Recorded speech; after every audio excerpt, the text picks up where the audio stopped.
In a previous short video I made, my granddaughter asked me a question and she said, "What's your favourite colour?" And thinking about that, I just thought I'd say something about the theory of colour which I use.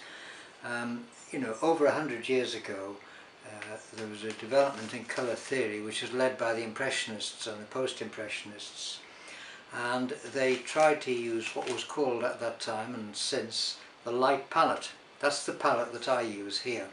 You can see it on that palette there, and as you notice, it's the only primary and secondary colours on that palette. It works basically.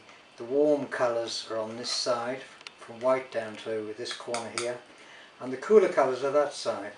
And I like the idea of a light palette because, as well as this arrangement of colour here, the warm colours and the cool colours, there is also the idea that some colours, some pigments are more transparent than others.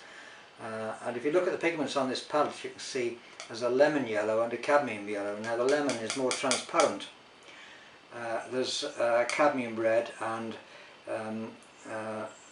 well, there's a alizarin crimson there, but a colour that's come out more recently is, what's it called?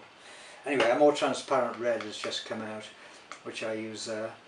There's a green, transparent, blue, opaque blue, which is cerulean blue, and there's a middle blue, that's ultramarine, French ultramarine, and there's a very transparent blue, which is this one, is cobalt blue.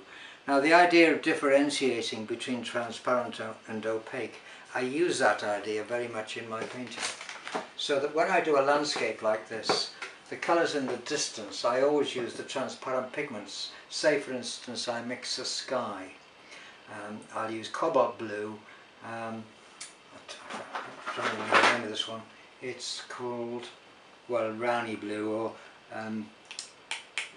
it's a very red, I mean, there's a very transparent one there which I use, and a lemon yellow. They're all transparent.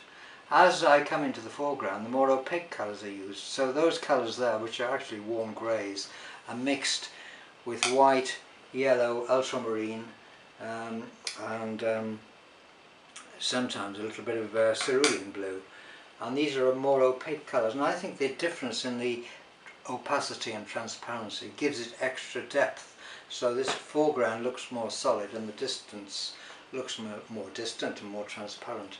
And the idea of mixing an opaque and a transparent colour is not good, because the qualities of transparency are lost by mixing it with the opaque, and the qualities of the opacity are lost by mixing it with the transparent. So I tend to mix transparents with transparents, like cobalt blue and lemon yellow, and alizarin crimson, or that one there, which I've just forgotten the name of at the moment. Quinacridone, that's right, rose madder quinacridone it's called, or rose madder would do. They're all very transparent, and I like to mix those together, and it preserves the transparency of the colour.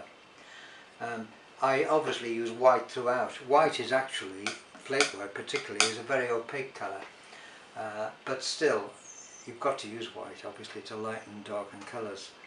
So I use that. Now when I do a landscape with more transparency in it, I use quite a few transparent colours in that one. Now it's interesting, if you look at that one there, which is a painting of the fish market, one reason I painted it, I like the opaque, the three primary colours, red, yellow and blue, and I painted all of these with the more opaque colours which I've just mentioned, colours like cerulean blue, ultramarine, cadmium red and cadmium yellow. And not only is the interest in the colour there in these three primaries, but they are in the fact that I can see those colours very, very obviously in the fish market, where there's a rather lack of those colours in this one here. Perhaps just the orange of the lifeboat is a strong opaque colour. And the colours in the distance, even in a small painting like this, I'll tend to use more transparent colours. Now the other thing I wanted to say was that my palette is what's called the light palette, and there's only primary and secondary colours, and one or two, and no tertiary colours. Now tertiary colours include colours like black, browns, greys of various sorts, and I prefer not to use that. The Impressionists tried not to use that in the late Impressionists didn't use these browns and greys and blacks, but they mixed their darks with the colours of the light palette, and that's what I try to keep to. It's an idea I try to keep to in my work. It's an interesting theory, and it was developed over 100 years ago really, and lots of people have tried it. Even the colours of the Fauvists, who followed on from the Impressionists, they tended to use what I call the light palette, these colours here. I also tend to work from dark to light actually. So I'll paint the darker colours. On the whole, generally, not to be too pedantic about it, I'll tend to mix the dark colours and then do the lights, and make the dark colours rather thin and transparent, and make the light colours thicker and more opaque. This is another thing. You can see that very obviously in this one. The dark colours are rather thin and transparent, but the light, you can actually feel them with your hand. The lights are definitely thicker paint. I like that effect too. You get that in the great masters like Rembrandt.